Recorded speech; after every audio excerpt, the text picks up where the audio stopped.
From the Aishin Broadcast Studio, it's the Executive Spotlight.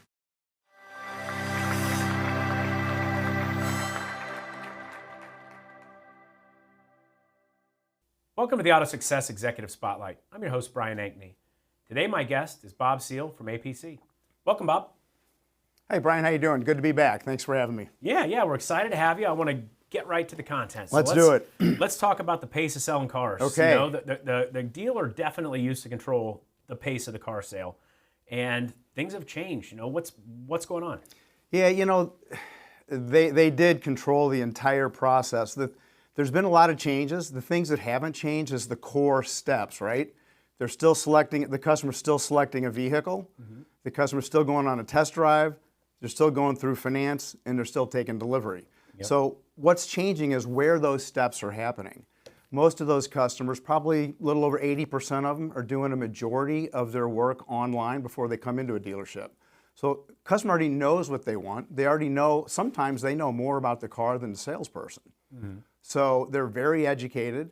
They know how much they can buy it for, because in today's world, they can find the invoice for that car online as well. So you know, that's the biggest change, is what we're doing with the customer when they do arrive, because they know a lot more.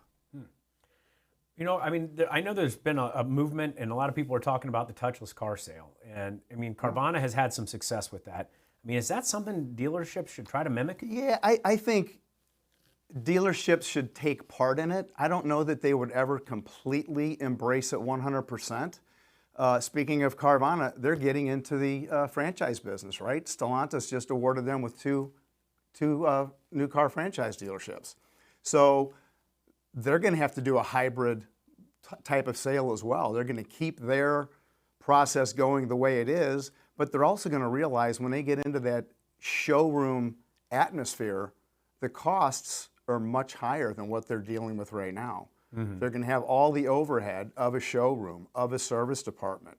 So it's going to be a little different. I do believe for the car dealership today, they're going to have to embrace it and do some of it. Allow a customer, if they want to buy it online all the way through, they should allow that to happen, but still keep the core process there. Look, the car industry has been through changes throughout the years. Everybody always says that's going to change the industry. This is the new normal. Look, it just happened 5 years ago during COVID, right? We're back to where it used to be, right? During Cash for Clunkers in 2009, that was going to be the new thing in the car business too. So things keep turning the industry upside down, and it keeps landing on their feet. So the process is going to stay. Will there be tweaks to it? Will there be enhancements? Absolutely. I think as the younger generation grows into the bulk of that buying arena, I think we're really going to have to change, because that's the way that person was brought up. They were brought up to buy online from Amazon. So we need to adapt. We need to allow it. But you know, the car buying process is the most unique thing in the retail business. It has the trade-in. It's a very emotional purchase for most customers. So most of them do want to come in, they want to touch, they want to feel, they want to drive. Yeah. So the Carvana process is unique because the customer isn't doing any of that. They're doing it all online. They don't see the car they're getting until it arrives in their driveway.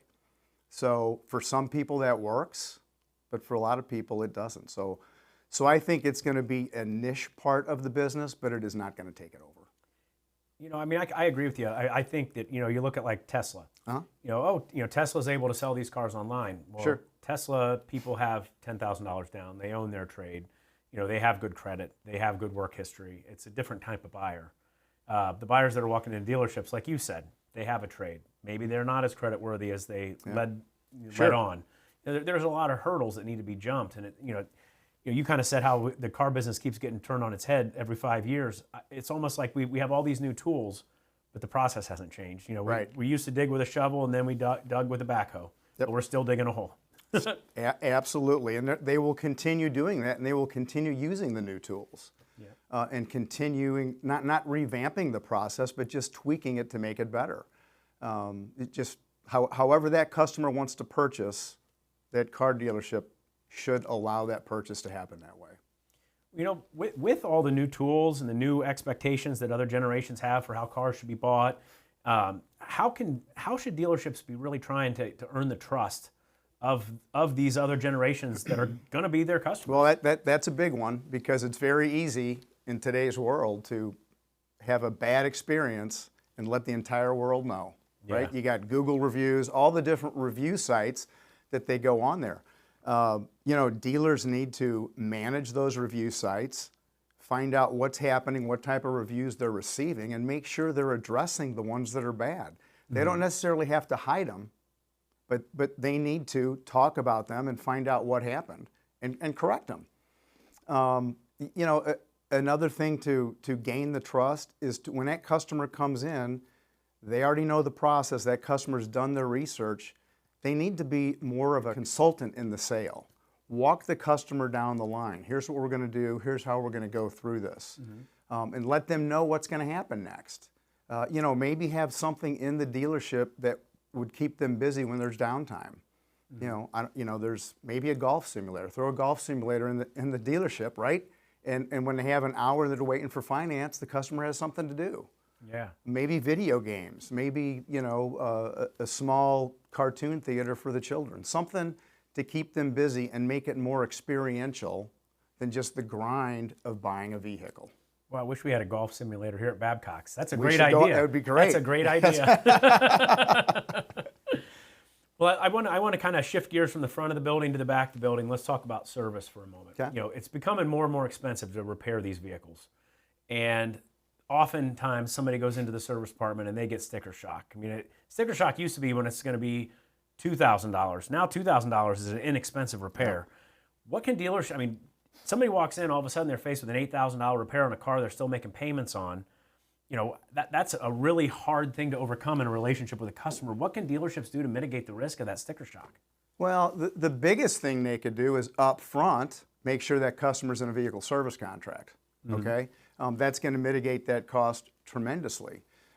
If they're not getting their customers into those up front, they should put themselves into some sort of service contract follow-up program.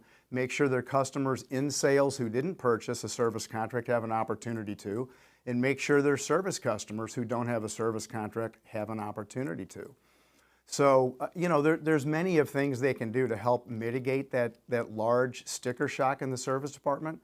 One of them being have flexible payment plans. You know, make sure those customers are coming in at their required maintenance intervals. A lot of times, if that car is maintained in those required intervals, a lot of these larger repairs aren't going to happen because these things will be caught early in the process. Really? So when you said payment plans, is it payment? Are you talking about payment plans to cover the cost of the service, or payment plans to cover the cost of maybe a service contract that you acquired after the? Well, we could use it for both. Okay. Okay. There are payment plans specifically for repair costs. There's all different types. Sometimes it's opening up a credit card with that dealership, and then you can spread those costs across that repair. And obviously for the service contracts, yes, if a customer wants to purchase a service contract and cannot pay for it in full, there are payment plans that can spread those across 24 to 36 months. Sometimes even go out to 72 months, depending on the payment plan provider. And a lot of times those are interest-free payment plans. So you give them a couple options on how to overcome that. Absolutely, absolutely. Interesting. You know, I have to ask you, because I've owned a lot of cars, and I've never been asked and I've moved a lot. So when I go to a new dealership where I don't have a service contract, and I have never one time been asked when I'm a new service customer to buy a service contract. How common is that? Your experience is not unusual. Service advisor selling service is a totally different talent than selling a service contract. Service advisor is not used to selling a service contract. It's a totally different beast for them. So that's why we at APC have a service contract follow-up program that markets to those customers on behalf of the dealer to purchase a service contract. There are many dealers that just don't have an ability to sell service contracts after the point of sale. So we were able to do that with their customer base, market to them through mail and email, inviting those customers to call our sales center to purchase a service contract. And the net keeps that customer in coverage. It's a lot easier sale because a lot of times if it's happening in the service drive, they might be buying that service contract to cover the repair that their car's in the shop for. Right now. Yeah. Gotcha. And I mean, but it wouldn't cover the repair that's already needed, right? I mean, you buy it before you need the repair, isn't it? Yeah. That's the way it's supposed to go. It has been known that some service advisors will have a large repair for a customer and they have sticker shock and they can't afford it. Service advisor will say, well, let me sell you this service contract here and come back in 30 days and we'll get you covered. Oh. Yes. That's fraud. That would be considered fraud. Right. Okay, yeah. which I think is what scares a lot of service advisors away from that program because maybe they've done it and gotten caught and now they don't want to do it again, right? Yeah. So they've gotten their hands smacked once. So that's why to have a program such as APC's to sell those customer service contracts in place takes care of that situation. Gotcha. So you take it off the service drive. Take it off the service drive's hands. They're calling a sales center. They're taking down a very customer-centric guided discovery sales approach and then sold a service contract on behalf of that dealer. Nice. Well, I mean, that was the last question I had for you, Bob. Is there anything else you'd like to share with our audience today? You know, what I'd like to say is, you know, it's this industry, it's a great industry. I've been in it myself over 30 years. Love it, keep coming back to it. And I just think as we see these changes, we're going to see the industry turned on its head again, and it's going to end right back up on its feet. Very flexible, resilient people, dealers are. Typically, that's who they bring into the dealerships to work for them as well. They're very proud people. They have a very big presence in their community. So they're going to keep doing what they need to do to take care of their customers in their community. Thank you for coming in today. Thanks, Brian. Always a great time. Appreciate it. Yeah. And thank you for taking the time to join us for this AutoSuccess Executive Spotlight. I'm your host, Brian Ankney. Today our guest has been Bob Seal from APC. We hope to see you again on a future episode. This one's Over the Curb and Burning Gas.